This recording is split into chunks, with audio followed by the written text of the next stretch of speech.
राज्यातील विधानसभा निवडणुकांची भारतीय जनता पार्टी अर्थात महायुतीची पहिली यादी घोषित झालेली आहे। त्यामध्ये चिंचवड विधानसभा मतदारसंघातून शंकर जगताप यांची उमेदवारी घोषित झालेली आहे।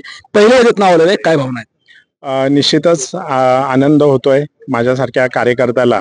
पुन्हा एकदा भारतीय जनता पार्टीने अध्यक्षपदानंतर विधानसभेच्या उमेदवारीची माळ माझ्या गळ्यात टाकल्याबद्दल मी सर्व प्रदेशाचे असतील, केंद्रीय असेल, सर्व आमचे नेते असतील, त्यामध्ये चंद्रकांत दादा असतील, आमचे मुरली अण्णा मोहोळ असतील, गिरीश भाऊ असतील, आमचे प्रदेशाध्यक्ष चंद्रशेखरजी बावनकुळे असतील, देवेंद्रजी फडणवीस साहेब असतील आणि केंद्रातील सर्व नेते, या सर्वांचं मी मनापासून आभार मानतो। आजपर्यंत लक्ष्मण भाऊंसाठी तुम्ही काम केलं, अनेक वर्ष काम केलं, आज भाऊ आपल्यात नाही, तुम्ही स्मृतीस्थळावरती आहात, काय भावना आहे?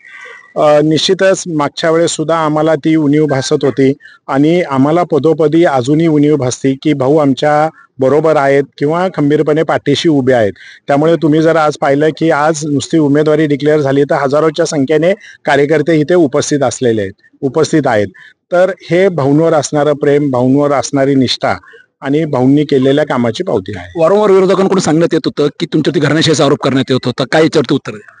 नाही, विरोधकांचं कसं असतं की एखाद्याला टार्गेट करायचं म्हटलं की कुठल्याही गोष्ट, आता आपण पाहिलं की माननीय मोदी साहेबांनाही टार्गेट केलं जातं किंवा महायुतीलाही लोकसभेमध्ये टार्गेट केलं, फेक नेरेटिव्ह सेट केलं, अशा पद्धतीने विरोधकांचं काम आहे ते करतच राहणार। जगताप कुटुंबियांमध्ये कुठेतरी कल आहे, आज शंकरशाहीची उमेदवारी घोषित झालेली आहे, कशा पद्धतीने त्यांच्या विजयासाठी तुमचं रणनीती असेल? नक्कीच गेल्या वेळेला जसं किंवा साहेब असताना जशी रणनीती होती तशीच रणनीती असणार आहे आणि आमचा कुठलाही घरामध्ये कल नव्हता, नाहीये आणि पुढेही असणार नाहीये। विजयाचा विश्वास किती? अगदी 100% विजयाचा विश्वास आहे।